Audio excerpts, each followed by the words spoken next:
Operation Cambodia విజయవంతమైంది. దీంతో కాంబోడియాలో చిక్కుకున్న ఏపీలోని విశాఖ బాధితులకు విముక్తి లభించింది. అయితే వీరు ఏపీ నుంచి వెళ్లి కాంబోడియాలో సైబ్ మోసానికి గురయ్యారు. ఈ మోసానికి సంబంధించి విశాఖకు చెందిన బొత్స శంకర్ అనే వ్యక్తి సిపి రవిశంకర్ అయ్యనార్కు ఫిర్యాదు చేయడంతో డొంక కదిలింది. దీంతో హ్యూమన్ ట్రాఫికింగ్ కేసుగా నమోదు చేసిన విశాఖ సైబర్ క్రైమ్ పోలీసులు ఈ వ్యవహారాన్ని వెలుగులోకి తీసుకొచ్చారు. మంచి ఒక కేసు డిటెక్ట్ చేశారు. ఈ కేసుకు సంబంధించిన ముగ్గురిని అరెస్ట్ చేయడం జరిగిందండి. Who are indulging in human trafficking, అంటే ఇక్కడ నుంచి మనుషుల్ని డేటా ఎంట్రీ ఆపరేటర్ అని ఉద్యోగం ఇప్పిస్తామని చెప్పేసి వీళ్ళందరినీ ఫస్ట్ బ్యాంకాక్ రప్పించి బ్యాంకాక్ నుంచి మళ్ళీ కాంబోడియాకి తరలించడం. ఈ విధంగా దాదాపు 150 fellows, 150 persons from Andhra Pradesh have been trafficked to Cambodia అండి. కాంబోడియాలో తీసుకువెళ్ళేసి వీళ్ళ ద్వారా అక్కడ మన వేరియస్ ఆన్లైన్ స్కామ్స్ ఏదైతే ఉందో అదంతా కూడా బలవంతంగా వీళ్ళని ఒక రూమ్లో కూర్చోపెట్టేసి వాళ్ళకి భోజనాలు ఇవ్వకుండా ఈ విధంగా వాళ్ళ మీద ఒత్తిడి తీసుకొచ్చేసి వాళ్ళ ద్వారా ఇండియాలో స్కామ్స్ నడిపించటం.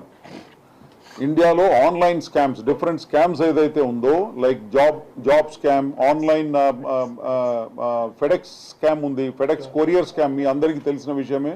ఫెడెక్స్ కొరియర్ స్కామ్, తర్వాత క్రిప్టో కరెన్సీ రిలేటెడ్ స్కామ్స్, ఇవి అన్ని కూడా అక్కడ బలవంతంగా ఒక రూమ్లో కూర్చోపెట్టేసి టాస్క్ గేమ్ స్కామ్స్ ఇవి అన్ని కూడా మన వాళ్ళందరినీ కూడా ఇక్కడ నుంచి డేటా ఎంట్రీ ఆపరేటర్ ఉద్యోగం ఇప్పిస్తామని చెప్పేసి వీళ్ళ దగ్గర నుంచి కొంతమంది ఏజెంట్స్ ఉన్నారు, మన ఇండియన్ ఏజెంట్సే ఉన్నారు. ఆ ఇండియన్ ఏజెంట్స్ వీళ్ళ దగ్గర నుంచి ఇక్కడ లోకల్గా ఎవరినైతే మేము ఇప్పుడు అరెస్ట్ చేసినామో వాళ్ళు ముగ్గురిని మేము పట్టుకున్నాము.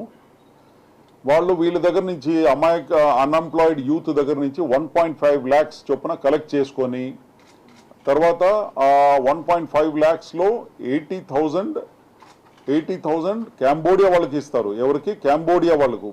వీళ్ళకు మన దగ్గర నుంచి వెళ్ళే వాళ్ళకు పాస్పోర్టు, తర్వాత అక్కడ అకామిడేషన్ అండ్ వీసా ఫీస్ ఇదంతా కట్టాలి. కాబట్టి వాళ్ళు ఈయన దగ్గర నుంచి మన దగ్గర నుంచి మన పంపిస్తున్న మనిషి దగ్గర నుంచి 1.5 lakhs వసూలు చేస్తారు.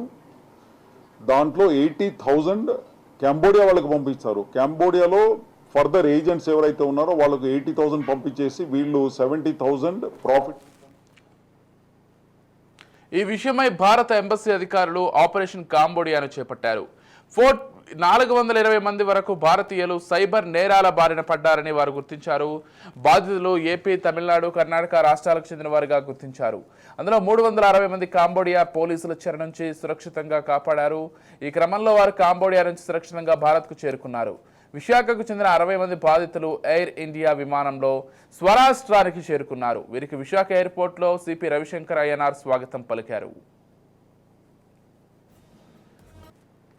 అయితే కాంబోడియాలో కంప్యూటర్ ఆపరేటర్ ఉద్యోగాలు ఉన్నాయని, ఆ ఉద్యోగం చేస్తే మంచి వేతనం ఇస్తామంటూ గాజువాకకు చెందిన ఓ వ్యక్తి సోషల్ మీడియా ద్వారా ప్రకటనలు ఇచ్చాడు.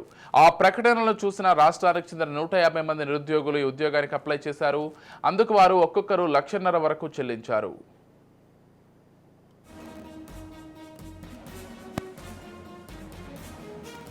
అయితే వారికి బ్యాంకాక్, సింగపూర్ మీదుగా కాంబోడియాకు తరలించారు. వారందరినీ నెలకు టూరిస్ట్ వీసా చేయించి ఓ గ్యాంగ్ చైనా ముఠాకు అమ్ముకున్నారు.